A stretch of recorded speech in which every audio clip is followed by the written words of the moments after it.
3, Bapak Mahfud MD.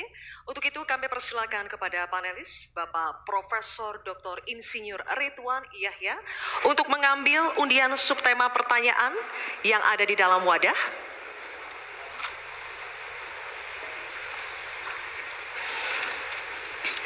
Mohon perlihatkan kepada hadirin dan juga kepada kami. Subtemanya adalah masyarakat adat. Selanjutnya kami persilakan panelis Ibu Ruka Sombolinggi SPMA untuk mengambil undian daftar pertanyaan dari dalam wadah.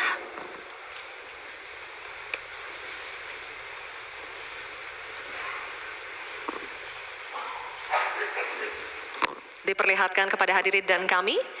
Oke, undian daftar pertanyaan huruf A, subtema masyarakat adat. Baik, kami akan buka amplop pertanyaan yang masih disegel ya. Bapak Ibu, kami ingatkan sekali lagi kepada calon wakil presiden untuk menyimak dengan seksama karena pertanyaan hanya akan kami bacakan satu kali. Pertanyaan untuk calon wakil presiden nomor urut 3, Bapak Mahfud MD. Kebijakan agraria dan sumber daya alam sering tanpa persetujuan masyarakat adat. Akibatnya, sejak 2014 terjadi perampasan 8,5 juta hektar wilayah adat, mengakibatkan 678 kasus kriminalisasi dan pemiskinan perempuan adat. Pertanyaannya, bagaimana strategi paslon untuk memulihkan hak-hak masyarakat adat? Waktu menjawab 2 menit dimulai saat Bapak berbicara. Silakan. Terima kasih, moderator.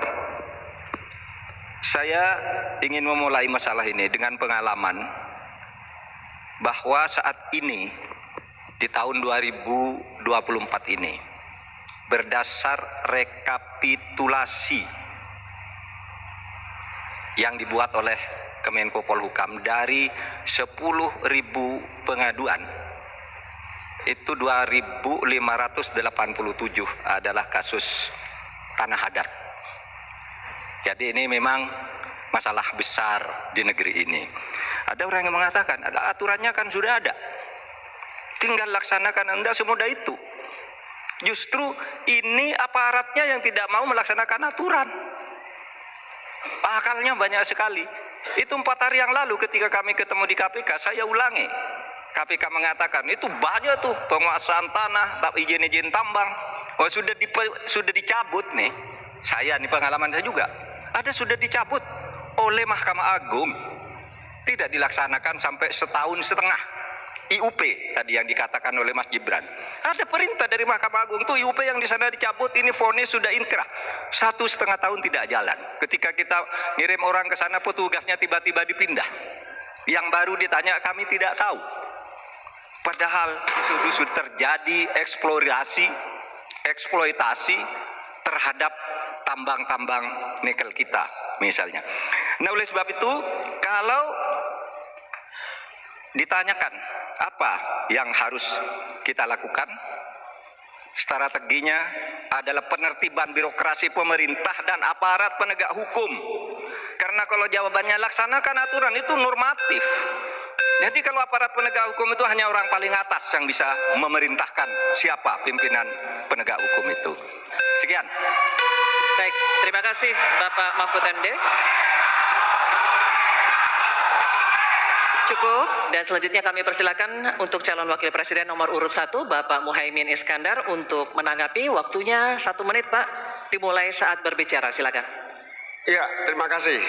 Saya tambahkan Pak Mahfud, salah satu upaya kita agar tidak terjadi konflik antara proyek pembangunan nasional, terutama PSN, dengan masyarakat adat, kita harus betul-betul punya prinsip tidak ada satupun yang ditinggalkan dalam mengambil keputusan. Libatkan itu masyarakat adat. Menghormati masyarakat adat bukan memakai pakaian adat setahun sekali 17 Agustus, bukan. Menghormati masyarakat adat adalah memberikan ruang hak ulayat mereka, hak budaya mereka, hak spiritual mereka, hak dan kewenangan mereka menentukan cara membangun. Dengan cara penghormatan itu, saya kira Pak Mahfud, apa yang saya sampaikan tadi bisa berjalan dengan lancar. Problem-problem bisa diatasi dengan baik. Karena itu dalam catatan saya, terpaksa saya catat supaya tidak salah, karena ini bagian dari agar kita tidak salah jalan di dalam melaksanakan pembangunan kita. Baik, Pak Mohaimin, terima kasih. Dan selanjutnya, Tenang ya. kami akan persilakan calon wakil presiden nomor urut 2, Bapak Gibran Rakabuming Raka untuk menanggapi. Waktunya sama 1 menit dimulai saat berbicara. Silakan. Baik, terima kasih Prof. Mahfud. Sebagai seorang ahli hukum, Prof. Mahfud pasti paham bahwa RUU Masyarakat Hukum Adat ini masih kita usahakan untuk didorong. Sekarang juga sudah ada Perpres 28 tahun 2023. Ini sudah ada 1,5 juta hektar hutan adat yang sudah diakui. Memang kuncinya ke depan adalah kita harus perbanyak dialog dengan para tokoh adat, kepala-kepala adat, tokoh masyarakat setempat. Jadi jangan sampai ketika ada pembangunan yang masif ataupun ada PSN, jangan sampai masyarakat adat ini tersingkirkan. Justru harus dirangkul dan diberikan manfaat yang sebesar-besarnya, terutama untuk masyarakat lokal, pengusaha lokal, UMKM lokal, dan termasuk masyarakat adat setempat. Terima kasih. Baik, masih ada waktunya, Pak Gibran? Cukup? Oke, baik, terima kasih. Nanti ada waktunya Bapak Ibu. Kita lanjut dulu ya. Kita lanjut dulu. Bisa kita Bapak-bapak. lanjutkan? Cukup Oke, ya. terima kasih ya. Kita lanjut Terima dulu. kasih. Kita akan kembali dulu ke Pak Mahfud MD, calon wakil presiden nomor urut 3 untuk merespon tanggapan dari calon wakil presiden nomor urut 1 dan 2 yang telah dikemukakan. Waktunya 1 menit, Pak Mahfud. Ya, Silakan. Pak Mohaimin, di meja saya itu ada tumbler. Tulisannya no one left behind. Jangan ada satu pun yang tertinggal. Dan itu yang saya lakukan. Kalau Bapak tadi katakan jangan ada yang tertinggal dong. Semua dilipat. Itu yang tadi saya putuskan ketika saya membatalkan 14 pasal Undang-Undang Wilayah Pesisir, justru karena di situ masyarakat adat tidak pernah dilibatkan. Sehingga mereka coba. Sekarang ini masyarakat adat yang ada di hutan-hutan di Kalimantan Timur itu 20.000 orang tidak bisa memilih karena tidak punya KTP. Kenapa tidak punya KTP? Karena katanya dia menghuni hutan negara. Kalau hutan negara tidak boleh ada penduduk di situ, padahal dia sudah puluhan tahun di situ. Nah, tentang RUU Hukum Masyarakat Hukum Adat, sudah masuk di dalam program kami, divisi kami. Memang itu sesudah sejak 2014 tidak jalan, akan kita jalankan. Terima kasih. Baik, Pak Mahfud, terima kasih. Oke, cukup. Selanjutnya kita beralih ke pertanyaan untuk calon wakil presiden nomor urut 1, Bapak Mohaimin Iskandar. Untuk itu kami persilakan kepada panelis Bapak Profesor Sudarto PhD PhD untuk mengambil undian subtema pertanyaan dari dalam wadah.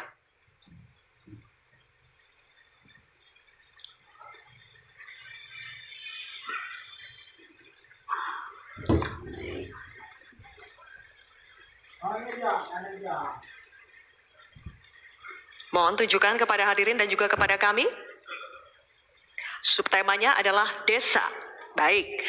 Selanjutnya kami persilakan panelis Ibu Profesor Dr. Sulistiowati Irianto untuk mengambil undian daftar pertanyaan dari dalam wadah. Silakan.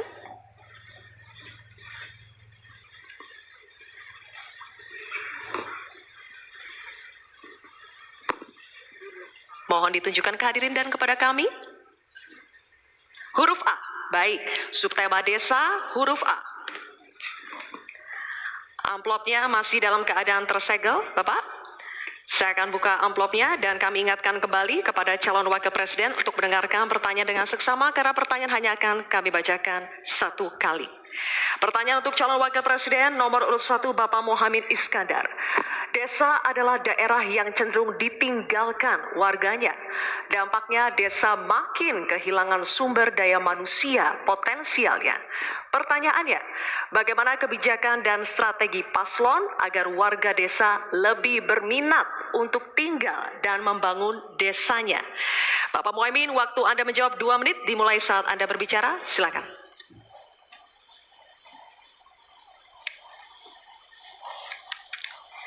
Terima kasih. Saya catat sedikit.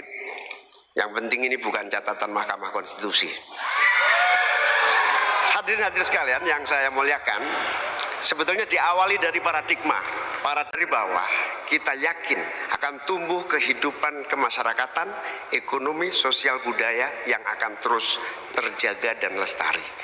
Oleh karena itu, sejak kita mengawali undang-undang pembangunan desa yang diikuti dengan penerapan dana desa yang terus meningkat dari tahun ke tahun, akan terbangun infrastruktur dan transformasi desa dari desa tertinggal menjadi desa maju dan mandiri. Hari ini sudah 13.000 desa yang tertinggal menjadi desa sudah menjadi desa maju, desa mandiri. Sekarang tinggal 4.000 saja. Ini bukti bahwa infrastruktur kita berjalan baik, dana desa terlaksana dengan baik, sehingga masyarakat desa semakin kerasan.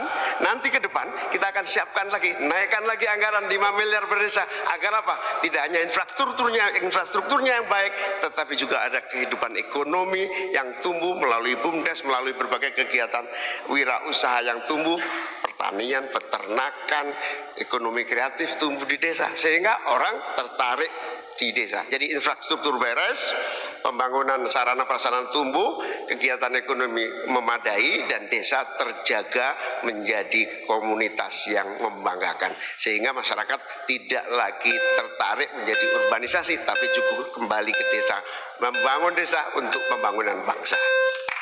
Baik. Waktu habis. Terima kasih. Nanti ada waktunya, Bapak.